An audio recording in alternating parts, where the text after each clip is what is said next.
Good morning, boys and girls. Mystery has a little treat for us all today. As I was out doing our gardening, my wife and family and I found a nest of baby rabbits. Well, they were abandoned. We've been watching for their mother, and their mother has not come around. And we have called animal control and see if they can help us or take them in or something, and there's nothing they can do. So we've decided to try and raise them on their own.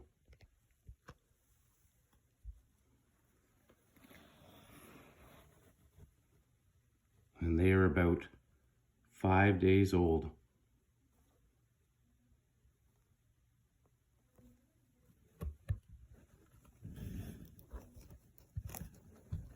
And here's one right here. Just tiny little guys. And they just got their fur. By tomorrow or the next day, they should start opening their eyes. And then their ears will start to stiffen up.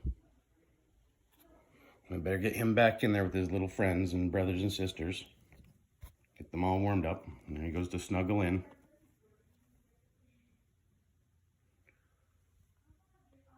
And we'll keep you posted and we'll let you know how they're doing every week when I check in with you guys. I hope you guys have a good day. Bye-bye.